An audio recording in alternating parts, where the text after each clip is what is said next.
folks, welcome inside the Parisi Palace, high above 3773 East Broadway. This is a live edition of the Jake Feinberg Show, coming to you on Power Talk. Please go to our website, powertalk.live. Download our free app to your smartphone so you can stream all of our live local programming, including Solomon on Blast, the Jim Parisi Show, and yours truly, the Jake Feinberg Show. We can't thank you enough for making us part of your day today, and really, without further ado, I want to bring in a cat, an inventor, an instrument maker, somebody who's always been delving around in an entrepreneurial way, trying to expand consciousness through sonic expansion. In some cases, this can be done by engineers and people that have the ability to be translators.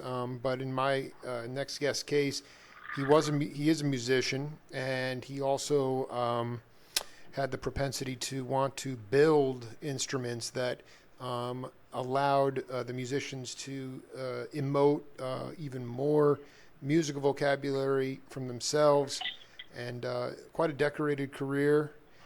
He's been all around this world. Rick Turner, welcome to the Jake Feinberg Show. Thank you very much, and very honored to be on your show, Jake. I follow what you do, and you, as I think I mentioned to you, you're the Terry Gross of music interviewers, and that is the highest praise I can give. Well, I mean, I like to think of myself as a 21st century Alan Lomax of long-form interviews as opposed to field recordings, but I'll take Terry Gross too. Absolutely. Yeah. Yeah. Perfect.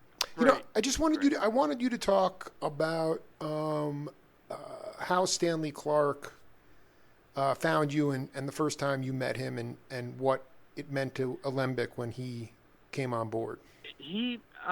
Stanley was playing with Return to Forever, and they were playing in San Francisco. I think this was at the boarding house. And at that point, Stanley was playing a Gibson solid-bodied bass with what we not so politely refer to as mudbucker pickups. Very woofy, not much clarity to them. And I met him and suggested to him that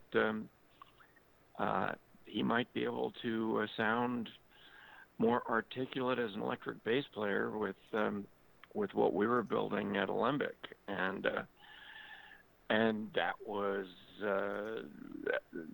kind of a world-changing time for us at Alembic, and it really changed his whole bass playing thing. I mean, he suddenly had an instrument that was up to his virtuosity, and an extended range, but the big thing was it had both a kind of sustain that was unusual and is controllable, and a tonal range that allowed the instrument to have that deep low end, but also have an articulation in the mids and highs that was not normal for electric basses of that particular era.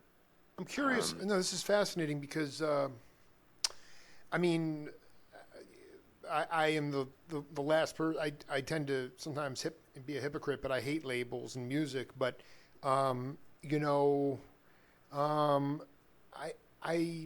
gut told me that I just was surprised that Steve Swallow hadn't come to you earlier. Was Stanley the first jazzer to approach you as it related to the Alembic? I mean, only because and it's really more that I approached him. Oh, can you talk about? You saw him play and then said, Stanley, you're muffled. I think you play great, and I think your sound sucks. Which that's perfect, man. Just was, I was trying to be a part of helping him achieve his own voice, and that, as an instrument builder, that's what it's about for me. Is that I want to make instruments that really help my clients achieve their own voice as a player. And it's a tricky thing, because on one level, on the best nights, the gear disappears and it's straight from the musician's heart to the ears and heart of the audience. So that the equipment has to just kind of be invisible. And on the other hand, you don't want to make instruments that are boring. So, if it's too sterile, the instrument doesn't bring any personality of its own. So the instruments have to have a certain amount of personality, but which does not overwhelm the player. And then the player can find their own voice on the instrument. And, I love you are riffing on. I want to just counter something here, because I'm 41, but I've interviewed a lot of the graybeards, including Stanley Clarke and Swallow, but in the last couple of years I've started to connect with my peer group that's on the touring circuit, and one of the cats, and I want you to talk about this and whether or not you dealt with this at all, because I feel like I went up to a dear friend of mine, Neil Casal, who's a great guitar player, and he after a show, and I said, boy, that was just a great show, and I got off on it as an audience member, and he said, yeah, man, it's all right. He's like, I'm playing out of a rented amp and it sucks. And he goes, it's really hard to be inspired when you're playing out of an amp that you can't get that sort of personalized sound out of. So, I mean, like, I dig. Well, can you riff on the idea of the amps, the correlate? Because what I'm saying is, with electric guitar, half the instrument is the amp. I mean, exactly. The player is playing the guitar is playing the amp, and any effects pedals that you have in between. It is less so with bass, I would say, and the thing that bass players didn't really have prior to our work with Alembic was instruments that were articulate and had the low end at the same time. You really, we pioneered hi-fi basses, and bass players often like to play through hi-fi rigs, which are not necessarily adding distortion to the sound. The exception to that is Jack Cassidy, right? Who Jack's sound to this day is a clean amp plus an overdriven versatone, which is a very they're pretty rare, and there are various versions of them. And the two people best known for playing versatones are Carol Kay, who used it in the studio, but very clean, and then Jack, who discovered that they overdrive just beautifully. So if you listen to some of Jack's stuff, Water Song on the Hot Tuna album is a perfect example, where you've got Jack's clean sound underneath this distortion, and that's because it's two amplifiers. Another thing is that bass players are far more likely to plug in direct in a recording studio, and so they're not depending so much on an amp or the speakers to get their sound. That does it changes back and forth, but bass players are far more likely to want a hi-fi sound than guitar players are. So with guitar, you've got the guitar overloading the front end of an amplifier, which may be overloading the power amplifier. Right. No, I mean, this is exactly why. I mean, I just love this. I'm a non-professional musician, and this is, and you just answered that question perfectly. I guess, what was the, like, I found that, which actually is not listed on your discography on All Music, not that is necessarily the Bible, but I do go there to retrieve information. And the one album that is missing from there is the Jeffrey Kane album. That I found. Yeah. Okay. Yeah. And Rick Turner, Jesse Colin Young played a bass, one tune on bass. You played most of the album on bass, and I'm just trying to get the idea, like maybe not. I mean, because your clarity was very sound, and that was in the studio, and I think you were playing an electric bass. I could be wrong, but I was, and that was actually the second. It would have been the third or fourth electric instrument that I built. You want to talk about how you? I want to say. I want to know what I want. If you can, I'd love to know about the hardware or what was being used before Rick Turner started to marinate in building, and then what you built on that album. Well, the standard of the industry, of course, was the Fender P bass, and then the jazz bass, and then you had some players playing Gibsons. In New York in the mid '60s, I spent time with Felix Pappalardi.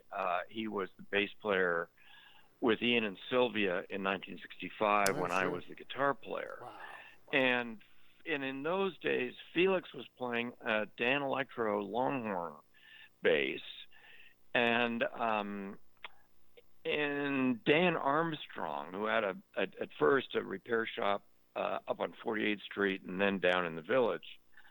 Dan was basically getting those in and slightly modifying the electronics, and they became kind of an underground fave of in the New York studio scene. In fact, you'll see some photos of Jack Bruce with Felix's bass when Felix was recording Cream. Wow. And and so these connections are really, these threads that weave through and become a fabric are really interesting. The warp and the warp and weft of it all is fascinating, and I love it. And and this gets into where I've been very fortunate to be in the right place at the right time, a lot of times in my life, and so being able to work with Felix and be on the road with him, and he was the best man at my first wedding, and all that, and then when the Youngbloods formed, there was a fifth member who was playing bass, Jim Mayers, who dropped out fairly quickly, and Jesse switched over from guitar to bass. And Jesse was playing, because of his friendship with Felix, Jesse was playing a Dan Electro Longhorn. And then I built a bass for him I must have started in '68, and he finished it in '69. And there's actually a short clip of the Youngbloods playing on the Milton Berle show where Jesse is playing that bass.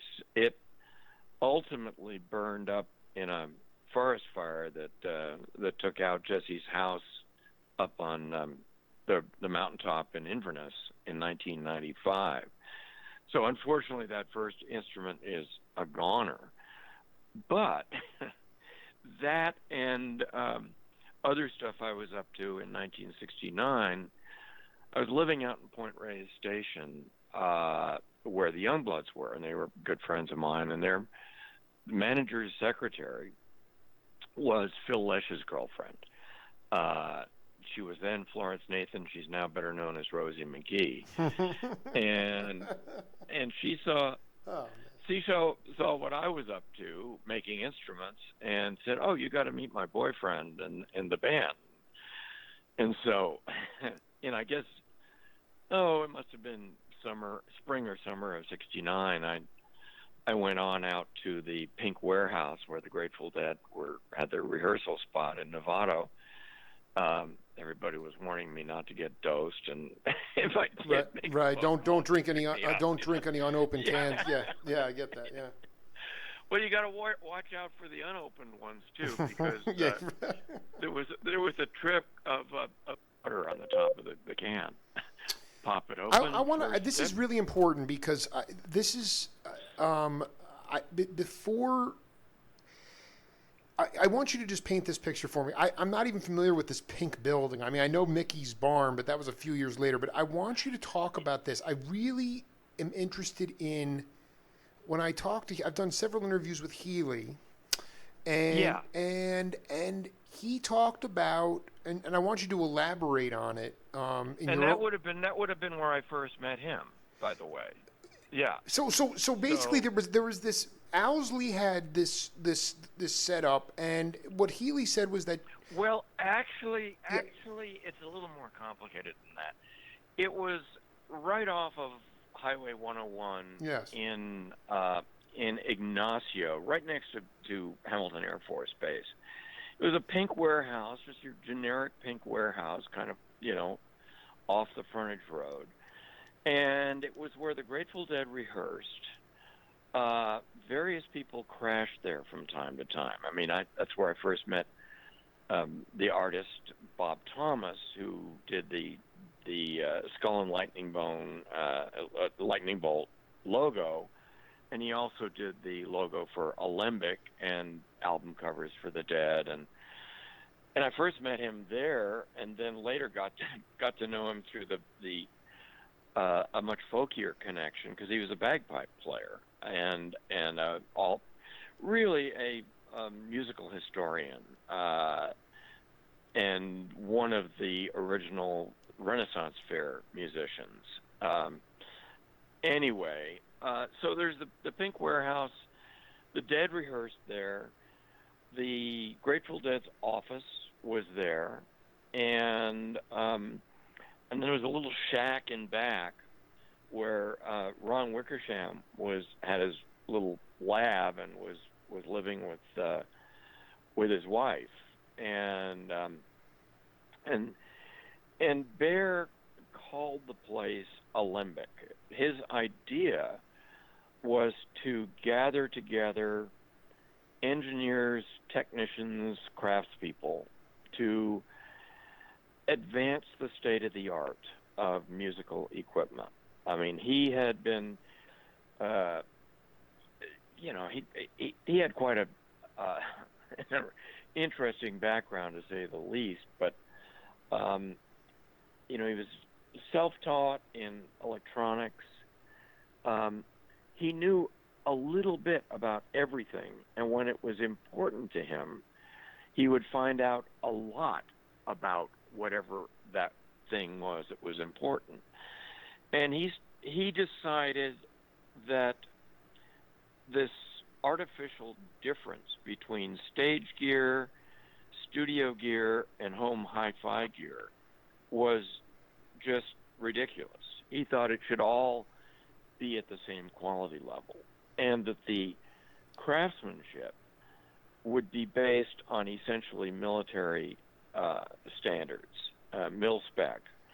So he was a quality freak, and he tried, for instance, he tried with some, he was a guy that started buying the Macintosh amplifiers for the system, and he tried some clip speakers, and they didn't really work, and then he settled on JBL, and bit by bit put together the PA system. And when I showed up, I was the missing link. He had Bob Matthews and Betty Cantor as recording engineers, who also were quite capable of mixing live sound. He brought in Ron Wickersham, who had been at Ampex, and Ron is a brilliant circuit designer, electronics engineer. And I was sort of the missing link. I was the luthier, the guy that could work with metal or wood and do fret work and build instruments. So those guys, I just want to be clear, those guys were, you were actually the one who was physically manipulating the apparatuses. Well, it's funny because in the early days... Before you go on, I want to read you this quote. I found it, and I want you to riff on this, okay? This is from one of my interviews with Healy, and it's going to take me a minute here. He said the Grateful Dead had been playing the acid tests, and Owsley was doing the sound, but there was a point at which Jerry wanted to break away from that kind of concept that Owsley and others had, that they were being led into. He felt it was distracting from his concept of the music. He walked away from the prearranged equipment and system that had been set up, and he just went to a music store and bought a guitar and an amp and said, quote, "I'm going to start playing this way from now on," end quote. You want to talk? Can you riff on that? Sure. For Jerry, the sound, the amplifier sound, was always Fender twin reverb, or Bear put together or modified 3 Fender Princetons, and I have one 2 feet away from me right now, a Super Bear. Jeez. And so the Jerry sound is Fender twin reverb front end, tube power amp, and that's tube power amp, then driving JBL loudspeakers. And so for rehearsals, like this amp that I have, the Super Bear, I'm pretty sure it's what he used at least rehearsing with pedal steel with the new Riders. Right. The speaker in it, a JBL D120, has NRPS, New Riders of the Purple Sage, crossed out and GD written on it, and then the recon date on it. And it's a fantastic thing. So Jerry, unlike most electric guitar players, Jerry's sound was quite clean, and with a lot of headroom. Less so when he started using more effects, but so when as the system, the overall stage system, got bigger, we basically took the preamp output of the twin reverb, ran it into a Macintosh amplifier, big power amp, a 2300, which is 600 watt amp, and then drove JBL D120s with it in open backed cabinets, because that was the sound of the twin that he was used to. So some of this, let's face it, there was always some conflict there between Owsley and the world. Right. I can't even imagine. Yeah. No, I mean, the guy was there's like a troubadour and some kind of other, I don't know what he was doing, but he was a genius. No doubt. Well, he was a bulldog too. Right. Yeah. Right. And so there was always, but it was creative tension. Exactly. And he understood, that Jerry's sound was that, and so that's what it was.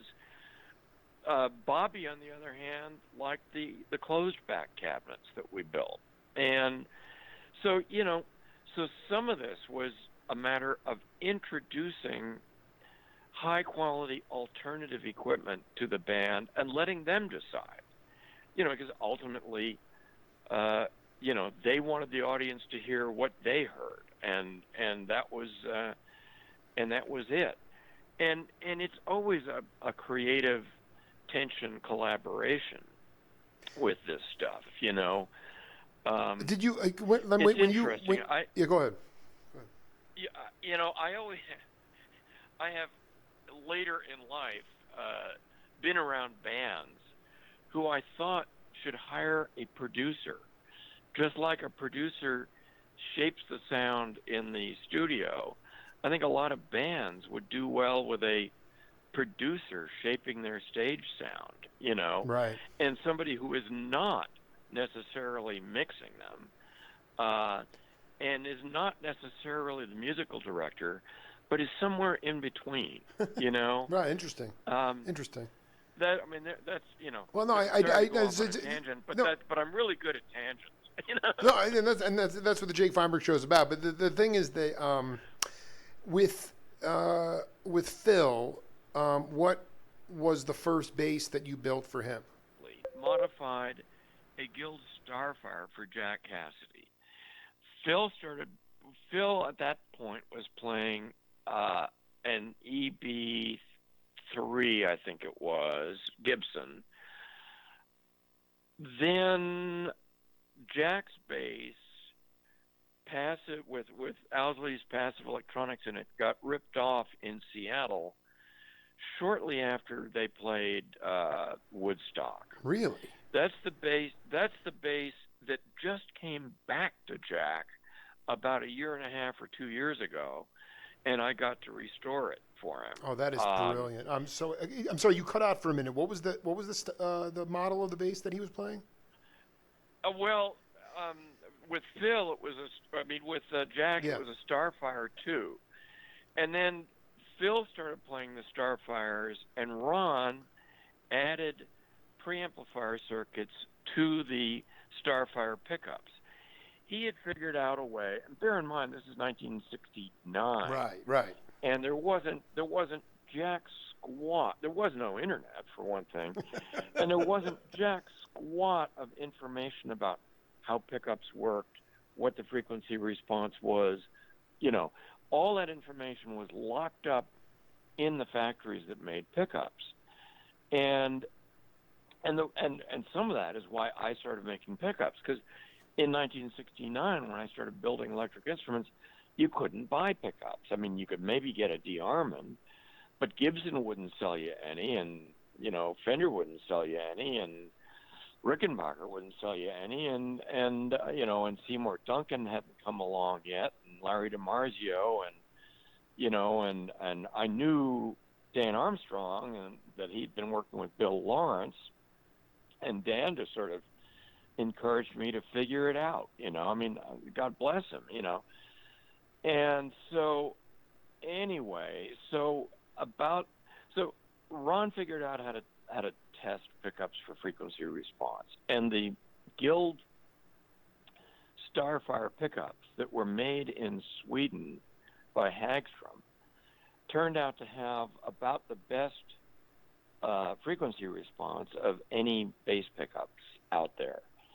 And so he added preamps, built them right onto the pickups, which lowered the impedance of the pickup so that subsequent wiring, including the cable from the instrument to the amp, would not cut highs. And it popped a clarity that hadn't been there before. So getting back to my showing up there at the warehouse, I showed up with pickups that I had made, and Ron tested them, and they were literally off the charts as far as frequency response went, although they had lower output than normal pickups. And then we started doing classic experiments. I'd go home and I'd wind on the same magnet structure. I'd wind pickups with different number of turns, and we'd measure those. And then I'd try different gauges of wire, and we'd do that. And then I'd keep the turns the same, and I would change the magnet structure and change the shape of the magnets, and we'd check that out. And, bit by bit, we learned that, there was, if you wanted a pickup that covered the full audio range, you went to fewer turns of bigger wire, and you got it. And then we realized that all we had to do was make that the limit just maybe a little bit beyond 20,000 cycles, 20 kilohertz. And then you would have a pickup that was flat within the audio spectrum. And then you could superimpose an electronic filter on top of that, which would emulate the frequency response of traditional pickups. And Ron came up with what's called a variable low-pass filter circuit that had the interesting thing about a pickup is that there's a resonant peak before the roll-off. So typically they'll be relatively flat after, say, 4 kilohertz.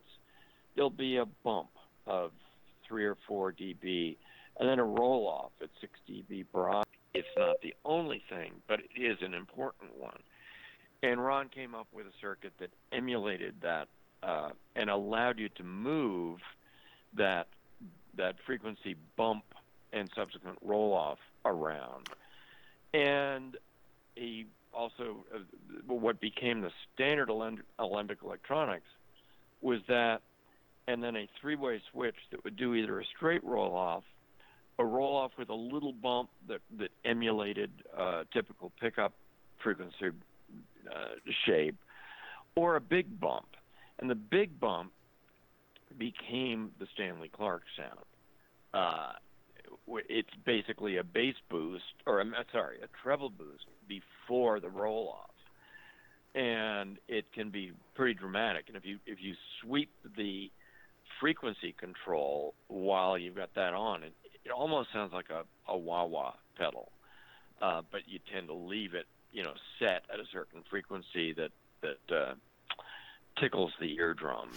And so anyway, well, so no, I just want to to the Pink yeah, no, Warehouse. I mean, we're back at the warehouse, but I mean, how you and Wickersham could be just, volleying back and forth. What was it? I mean, those guys, the Dead, obviously were individuals. They were righteously individualistic thinkers. So how did you? And they they didn't play in the studio that much. They were a live band. So, prior to the Wall of But they rehearsed. They did rehearse, they did rehearse, there, but at that point, like in 60, like when Stanley came to you in 74, the clarity of of that alembic became evident. But what was the clarity of Phil's sound in 69? Well, in 69 would have been in the Pink Warehouse, in the warehouse. Yeah, in the Pink Warehouse, that would have been the transition from the Gibson with active electronics to the Starfire with the Starfire, the preamps on the pickups, the Guild Starfire. So that would have been 69, and that would have also coincided with when Jack's bass, his Starfire with the passive electronics, got stolen. He had Ron very rapidly throw together. So there's pictures out there of a Starfire with Jack playing a Starfire with these aluminum channel set into the top. I mean, it was just willy-nilly because Jack was desperate. And so that one became an active bass. And then I start hanging out. The Ron and Bob Matthews decide to move the gear, and bear in mind that it basically belongs to Owsley at that point. Right. The PA system and the recording rig, although that was revelatory. I want to be clear because this was revelatory. He actually was financing the Grateful Dead as well. He was financing the gear. At least the gear. He wasn't financing their lifestyle. Right. And that gets into the whole funny thing where the woman who was their office secretary, Gail Helen. Yes. She discovered that her boss, Lenny Hart, was ripping the band off. Thank you. You're filling in the blanks now. Thank you very much. Reverend Lenny Hart? Yeah. Reverend Lenny. Yeah, Reverend Lenny. Reverend Lenny had a girlfriend who was a teller at the bank. And so he would write himself cash checks and go cash them, Man.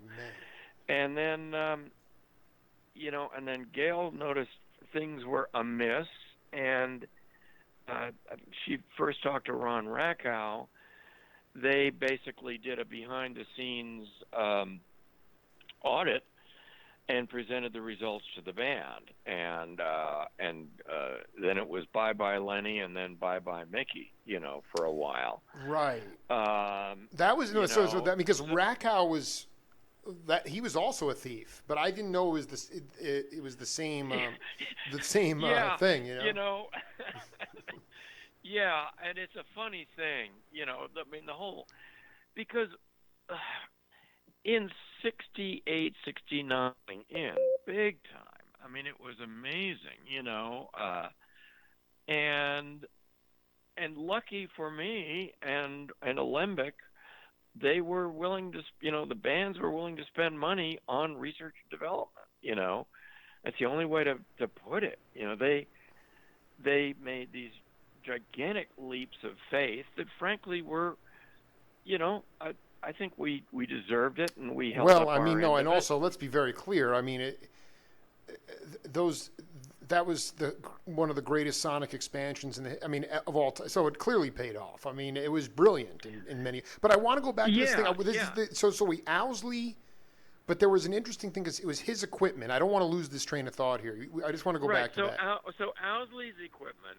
Owsley basically bought the PA system piece by piece, and some of it wound up. Some of the gear wound up living at the Grateful Dead's warehouse. Some of it wound up,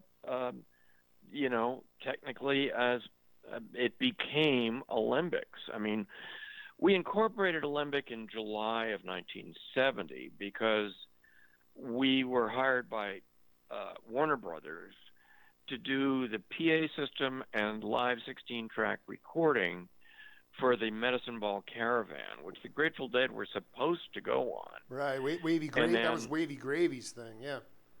Yeah, exactly. With 120 hippies in the hog farm, and buses. people were flying in on hell. Yeah, exactly. I get it. The lead Winnebago on the front of it, it's was written, "We have come for your daughters." Right. Driven by Big Daddy Tom Donahue. And the Dead pulled out a week before the caravan was supposed to leave, but we'd signed on, and in order, Warner Brothers wouldn't contract us to do the gig unless we were a California corporation. We incorporated, and the three equal stockholders were Ron Wickersham, Bob Matthews, and myself. And we suddenly wound up with assets, which had essentially been donated to us by Owsley, who did not want to be on paper as one of the owners of the corporation. He was always keeping his head down. You're dropping some serious knowledge, and I'm a little bit lost. The Dead pulled out, but they were contractually. Meanwhile, we had incorporated Alembic. Meanwhile, the assets of the corporation suddenly included the PA system, right? Which Ron and Bob and I had not individually bought that. No. It suddenly was ours, and it's because Owsley did not want to be on record as being the owner of that stuff, and he wanted us to carry forward. I mean, holy cow! Explain, because I wasn't. I need you to tell me this. As a Maverick, what in his mind? Why did he want to stay so anonymous? Well, because the threat of jail was hanging over him, and eventually caught up to him.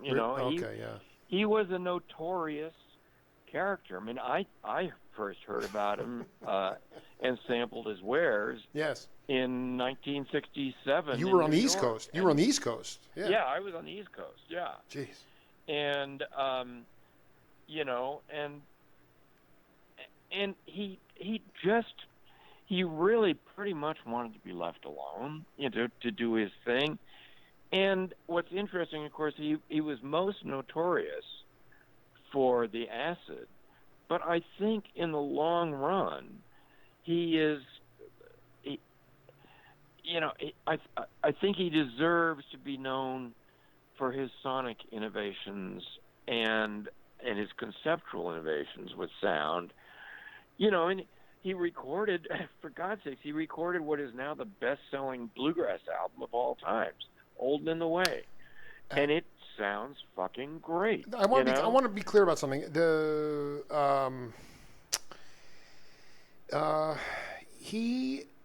because I think you're making a very salient point that gets lost, but Wickersham, Matthew, Bob Matthews, and before you came on the scene, before Turner came on the scene, Owsley was building the equipment, or was he buying it? He was buying it and helping to modify it. Wow.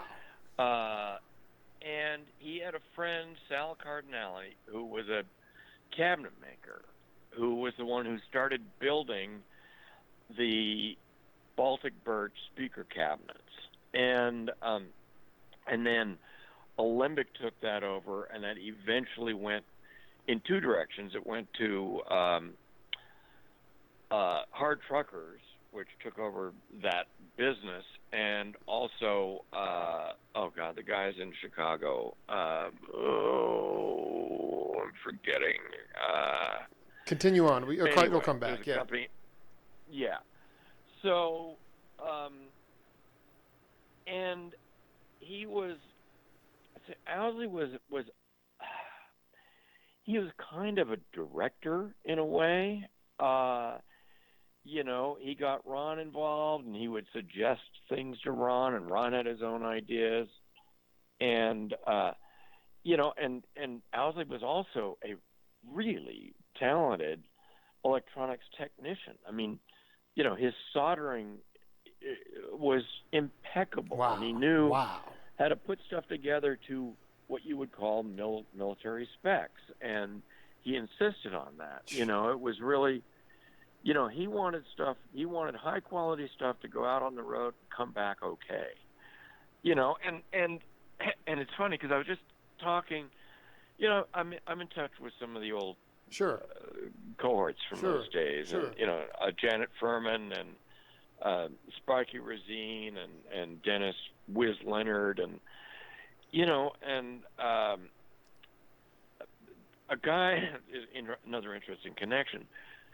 The son of bass maker Roger Sadowski, bass and guitar maker, is now the internet guy for the social media guy for Macintosh amplifiers, and he got in touch with me and wanted to talk to everybody, and one of the things, there was the Y Macintosh, because they were the most expensive thing, practically you could get in those days, but I don't remember them ever breaking. We blew up Crown DC 300s. I don't remember a Mac ever breaking. Maybe one got dropped and a tube broke, but Right. They were very durable. But yeah. Incredibly durable. Yeah. They could handle it, and so Owsley's choice there was excellent. And then the other thing with Owsley was if you can buy it, buy it. If it needs modify it. Whether that's to make it better or to make it more convenient, go ahead and mod it. There's nothing sacred about any of this gear. And then if you can't buy it or mod it, build it.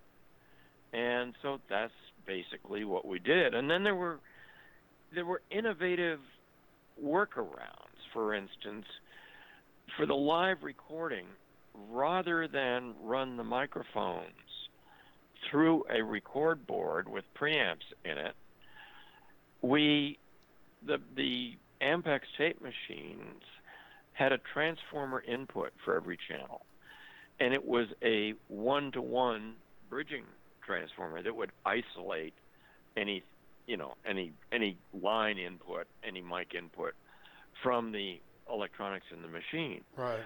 Well, instead of the 1-to-1, I forget what, it might have been Ron who came up with the idea of using step-up transformers. So you could run the microphones directly to the tape machine, set the levels, the record levels on the machine rather than at a board, and then you had just eliminated several stages of electronics, which the best thing in audio electronics is a straight wire with gain, which doesn't happen.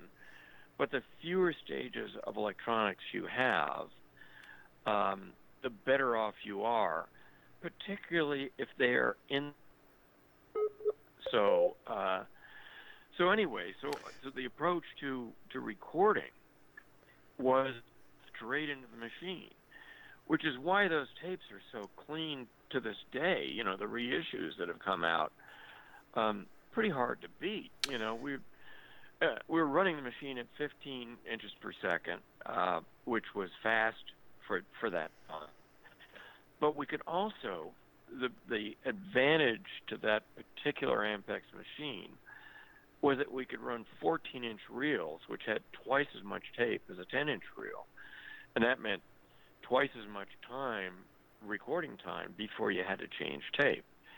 And we got amazingly good at changing tape. But you know, when you're doing a live recording, you don't like to run out of tape in the middle of a song, you know, and that's just one of those things. So, well, I mean, anyway. this is talking to Rick Turner. I mean, the guy is just blowing my mind right now. A lot of this stuff is, I mean, so I'm going to read you this quote. This is from this cat, Neil Casal, great younger guitar player. He said, "I was with Kid Candelario yesterday. He's still a genius with equipment. He was helping me with something. He was telling me how they built the Wall of Sound cabinets. He worked for the Grateful Dead for 29 years, and they would work on psychedelics. He said they were, quote unquote, they were soldiers for that stuff. They were really changing things and worked in groups of people who were highly technical in their approach, like Rick Turner. That's part of what catalyzed the ideas for innovating PA systems, electronics, guitar gear. It was all kind of dreamed up in concert with psychedelics." So you talked about technological investment by the bands. Do you agree with the assessment that it was in unison with psychedelics? I do not disagree with that at all. I mean, you know, back in the day, all of us, you know, I traveled with the Dead on several tours. I mixed them live on several tours. And, you know, being that close, we all had these murine bottles with liquid acid in them. It was about 100 mics per drop. And a drop would be somewhat less than 100 micrograms. And that was just like smoking a really good joint and not getting tired. And yeah, I did. That's really good to know. Yeah. Yeah. And that's just the way it was. And yeah, we got to the point where, you know, we could be pretty, as we would say, pretty tie-dyed, and yet fully able to function on pretty highly technical levels. You know, could you give an example of I mean, not that you have direct, like when you were running sound, when things were just, and you were tie-dyed, and yet things were just running like just like a Swiss watch. Well, I can give you two funny examples, yeah, please. Both of which are from gigs at Winterland, mixing the Dead. Once when Phil had just gotten one of the new basses, I forget whether it was the heavily modified Starfire that we did full electronics for, or it might have been the bass, it's an early alembic that became known as the Mission Control. It's now restored down at George Gruhn's in Nashville, and apparently when the price tag hits, it's going to be for $500,000. Oh my gosh! Are you positive? So that was the bass he was playing? You're pretty sure of that, or you're not sure which one? It was either the Starfire or that one. Anyway, something went wrong. And I'm up there in the balcony mixing, and I hear Phil goes up to the mic and says, "Turner, get your ass down here." This is like, you know, a full show at Winterland. Of course, boom, you know, I'm off like a shot. Wait, hold on. He said that into the microphone during the show? Oh yeah. This is unbelievable. Yeah. And so I got down there, and I don't remember what was wrong, but I fixed it ran back up there. Then there was a New Year's Eve, and end of the evening, it's like 2 in the morning, and I'm up there in the balcony, and it's time to pack up the gear, and that's where I had all the spare mic cables and stuff. And somebody had puked into all of my cables. Oh. It was disgusting. Oh, God. But hey, you just soldier on, I mean, it was, Did you feel, though, like when you were, for instance, on those tours, and you guys had those bottles, I mean, were people actually more lucid in their hearing about, as opposed, like, basically, were they, as far as the band was concerned, they wanted to be able to, what they heard on stage, they wanted the audience to be able to hear that. Do you feel like progress was made in that sense, or was it just a lot of, I mean, like what you just did when Phil called you down and you're in an altered state and you're like, oh my God. And I mean, that's just about, and you fixed it on the fly, and I don't mean that, but do you feel like, because it's almost a folkloric kind of thing, the building part of it on acid is fine, but the idea of actually credibly understanding whether or not they were getting the sound they wanted to, that's a different story. I'm wondering if you felt like it was worthy. Well, okay, there's two things here. One, I was always careful not to be high when I was running power equipment in the wood shop. Right. Well, I have this theory that woodworking equipment is like sharks smelling blood. They go after you if you're impaired. Absolutely. Yeah, absolutely. So that's right. I dig that. Yeah. As far as the communication with the musicians went, it was really interesting because I sort of, there was direct communication, there was indirect communication, and then there was just go for it. We trust you, we think you know what you're doing, go ahead and surprise us. And I've been lucky, and I guess some of it is acquired skill. But I've been lucky to be able to deliver the goods a lot of the time. And sonically, the stuff that I've done, I can't think of any, very few duds along the way, whether it's guitars or pickups or whatever. And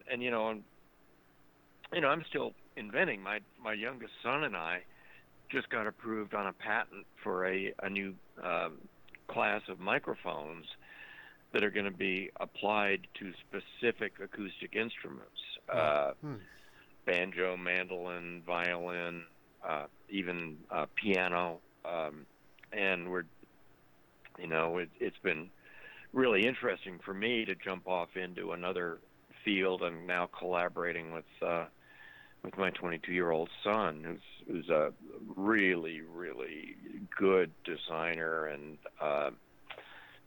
is carrying on. What can I say?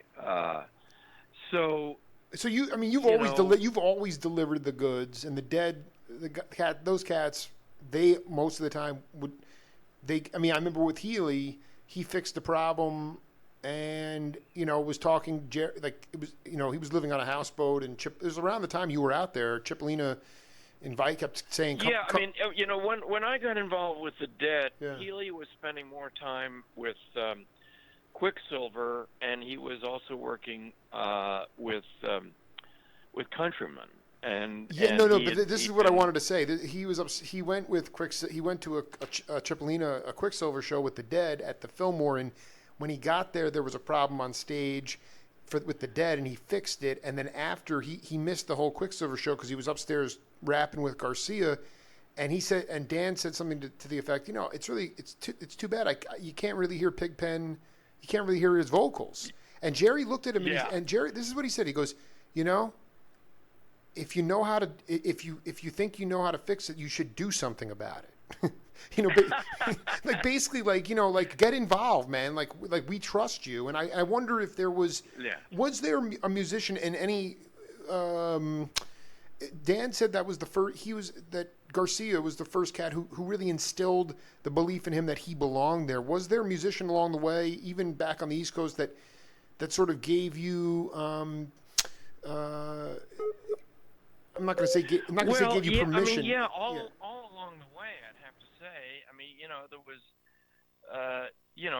there was the validation of my guitar playing when Ian and Sylvia hired me to play guitar with them, and then working with Felix Populardi and hearing what he was getting into with production. I mean, he was working with this project called the Devil's Anvil. It was Middle Eastern music amplified with a Greek guy, an Egyptian guy, an Israeli, and and him, the Italian, and and this is like, oh, this is the way the Mediterranean ought to be.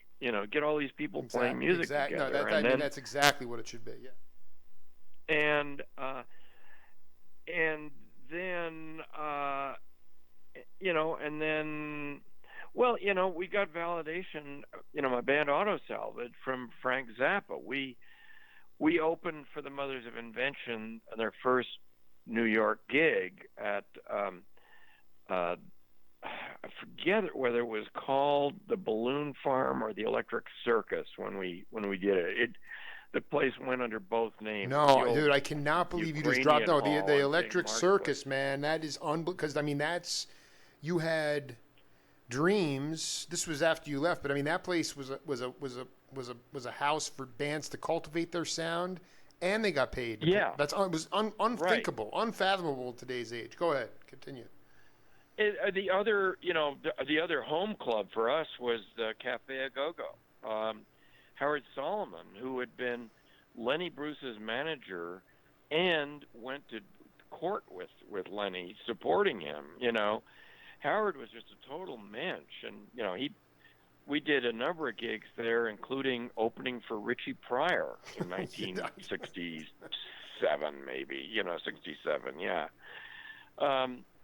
So there was Frank Zappa who liked the band, and we were being called something else at that point. He's the one who suggested that we call ourselves Auto Salvage after our Opus song. So that was, dude. He named your band.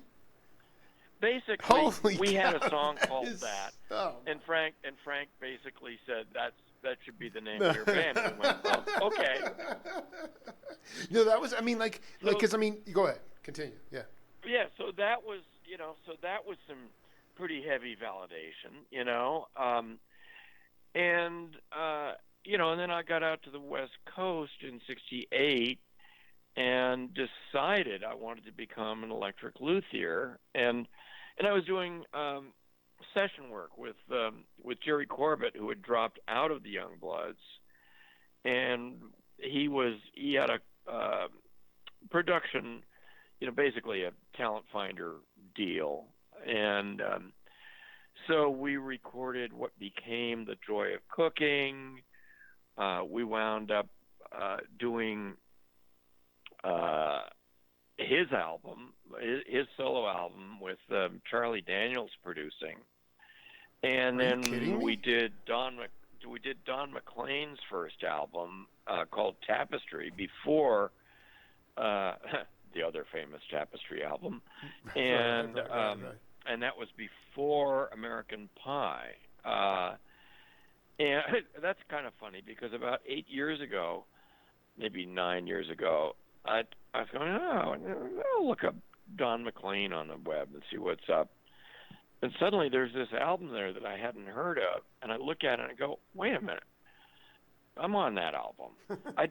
I thought it was demos. I never knew that it had been released as an album. I got paid, so what the hell? No, but I mean, you could tell by your sound, or you could tell by you were listed on the credits on. No, I'm on the liner notes. Oh, that's there, unbelievable. This is one guy I wanted to ask you about because he's there's a lot of the guys that have put me on this path. I never met them. They were long gone before I was even doing my show. But guys like Dizzy Gillespie and Woody Shaw, jazzers like that. But there's other guys like John Conn, and there's one guy that I really need you to talk about because I believe you definitely played with him, was Joe Bauer. Well, Joe Bauer was one of the greatest jazz drummers. I think he's the sickest jazz drummer of all. Because I think anyway, did you get a chance to play with Joe? So Joe started off as a jazz drummer and wound. A woman that he knew that Banana and Jesse and Jerry were starting to play together, and suggested that Joe check it out, and Joe met them, and bam, he became the drummer with the Youngbloods. And he, really sweet guy, just great, wonderful, light touch drummer, really just nailed it. And so in 1969, I also traveled with the Youngbloods and did sound for them, and I helped schlep their equipment around. And Joe's brother John was the road manager. He and I were the crew, and that was fun because I got to mix them every night, and they were very, very easy to work with. And besides which, I'd known them all for several years. I mean, Banana and I met at freshman orientation at Boston University. Hey, that's my alma mater. That's my alma mater, by the way, too. That's badass. Yeah, I love that. We were there were three of us at freshman orientation who thought this brown beanie thing was just total bullshit. And it was, freshmen have to wear a brown beanie? No, I don't think so. No. That's just basically giving upperclassmen, an ID to harass you. Years and years later, I found out that two women who had also met at BU had also refused the beanies, and that was Debbie Green and Joan Baez. And Joan basically got her original repertoire from Debbie, and Debbie basically taught Joan how to play guitar. She also taught Eric Clapton how to fingerpick. So there's another tangent for you. Listen, I want to ask you about going back to rehearsals with the Dead. I mean, yeah. You've run sound. I mean, you're a sound engineer. You're a builder. But how was there a struggle, especially when they did have two drummers, when they introduced the two drummer concept? Was there a struggle in sound separation between the drums and Phil on the bottom end? I mean, how did that get worked out, especially in the Wall of Sound, that whole thing where it wouldn't, if you could break that down?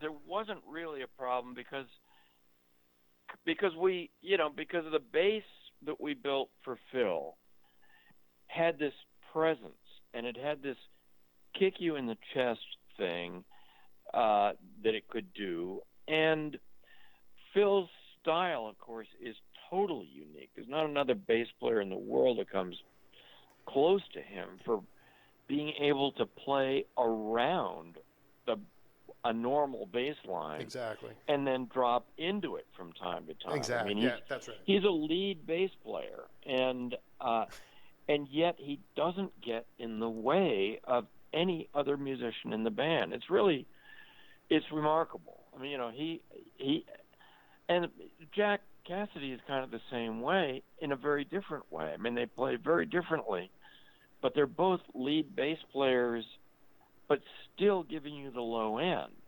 Whereas some lead bass players now, like the jazz player Brian Bromberg, has another bass player in his band so he can play leads. It's funny. I think that this is interesting.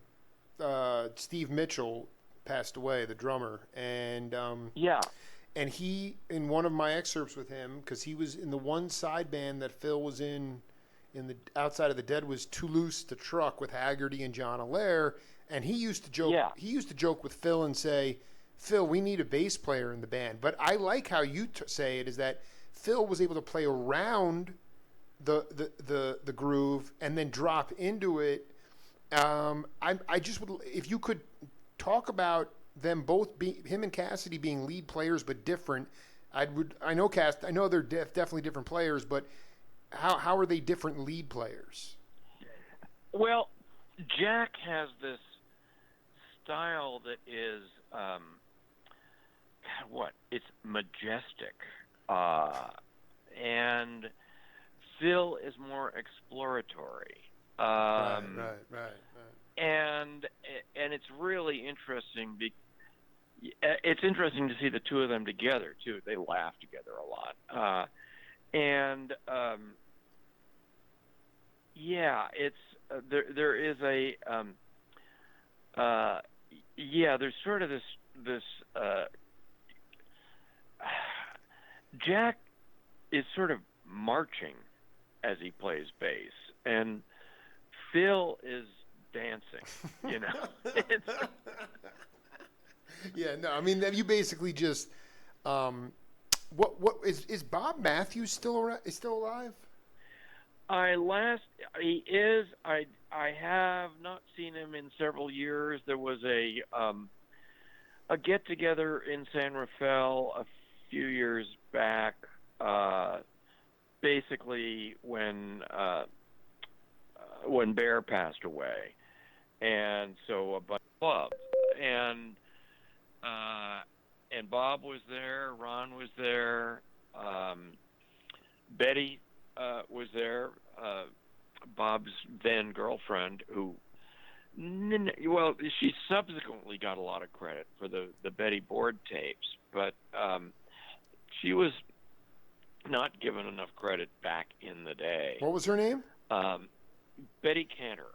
Betty Cantor. It's funny. I was just She was.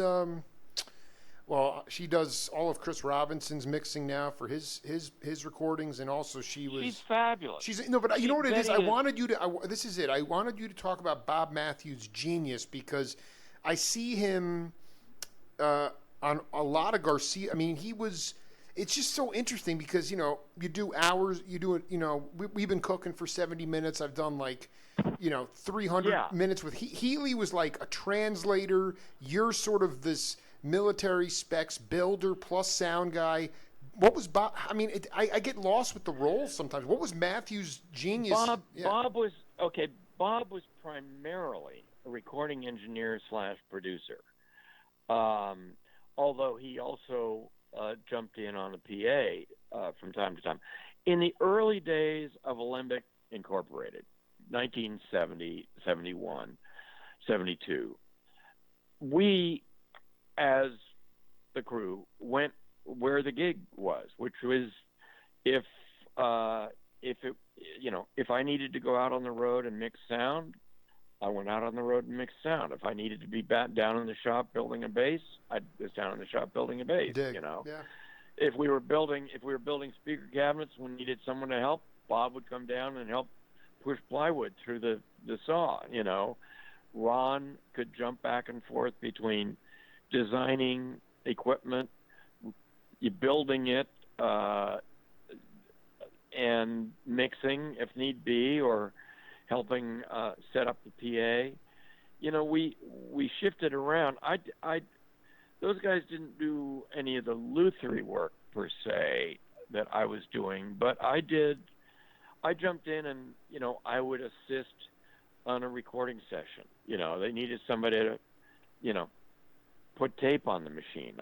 I knew how to do that, and move a mic out in the studio, whatever. I wasn't a recording engineer, but I was an assistant recording engineer for a number of sessions, and then, I had produced that album with Jeffrey Kane, so I had production experience and enough. I had enough studio experience also as a player, and that was an advantage. I mean, in the early days of Alembic, one of the things that, for instance, my relationship with Jerry knew me as a player as well as being a luthier and technician. How did and he? so, How did he get hip to you as a player? He was with Ian and Sylvia, or how did that happen? Probably some of that, and just there was one tour that we did. We went back and we did a week at the Capitol Theater in Port Chester, Right. and we stayed in this house that the promoter had rented for us. With cooks and maids and just fabulous. Sounds great. Yeah. Place. And after the gig, it was back to the house and sit by the fire and play guitars. And it was, the New Riders and the Dead, and so there was, around the fire just plain old tunes, and I at that point I still had I hadn't been away from acoustic guitar for too long, so it was just and one of the things that I've always been able to do is translate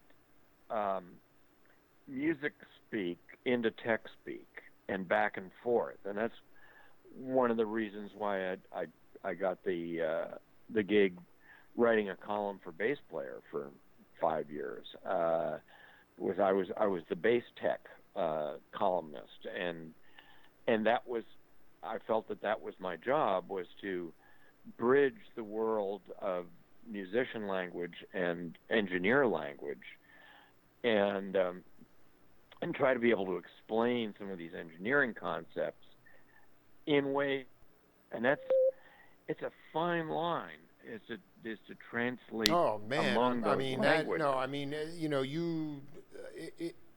Most of what the technical stuff, you get deep in the weeds, and for someone like myself, I'm looking forward to transcribing it, but the idea of having it make sense or resonate with a lay person, or even just a bass player who's just sort of trying to find their own sound, is in itself a really unique ability. And Rick, let's plan to do set 2 down the road. This was I'd love to. Absolutely a great hang. Yeah. I appreciate you taking the time, and I'll get this up as soon as I can. We haven't even gotten to Fleetwood Mac yet.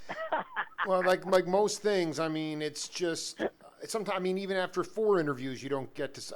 I guess that's the whole point. Is it's always about playing around the music, and then filling in and going back. I feel like I'm sort of Leshian in that approch, but I really appreciate. I really.